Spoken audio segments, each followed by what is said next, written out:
Hi, this is Leroy Jones, and I'm here at the Historic Preservation Hall giving a few tips on trumpet playing, at least from my experience.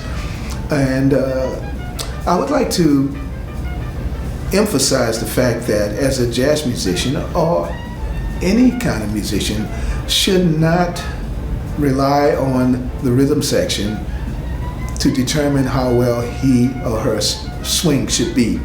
And I think that if you have an internal sense of the time, then you should utilize that to the best of your abilities.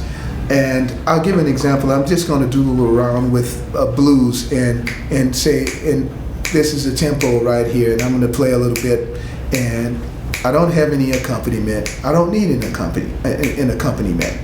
And so I'm gonna stay with that time, and if you're with me, you can start snapping your finger yourself.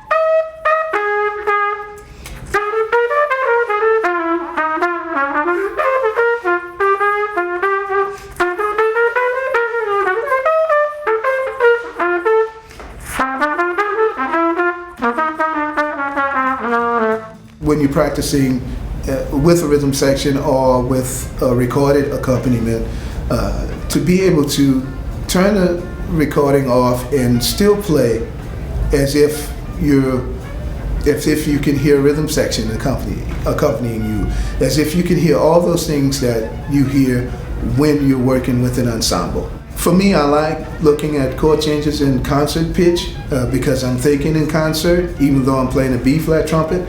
And it helps me when I'm looking at a lead sheet that's in concert to be able to decipher it according to the degree of difficulty melodically.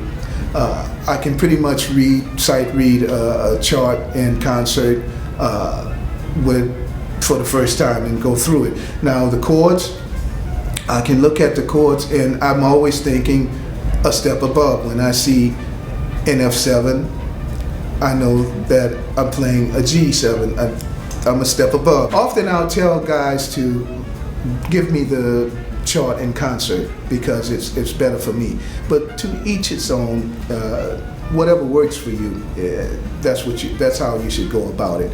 But I think you should have a chart and where you can play along, play ideas from the chord changes that you see. Play the melody first. I often find that if you have the melody locked into the back of your head, that you will never get lost in a piece. One thing is being able to play chord changes, play over chord changes. As a jazz player, my approach to improvisation is very lyrical and melodic. So I usually play on the changes rather than embellishing on the changes and playing notes that are totally outside from the where the chord changes are. Occasionally I do it, but in a way where it's subtle enough that it doesn't create too much dissonance,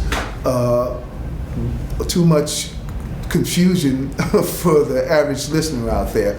Because people often in the audience, they're humming the melody or they're singing the lyrics, and if you want to keep your gig, you want to work, often enough you need to learn how to do that, I think, as a jazz musician.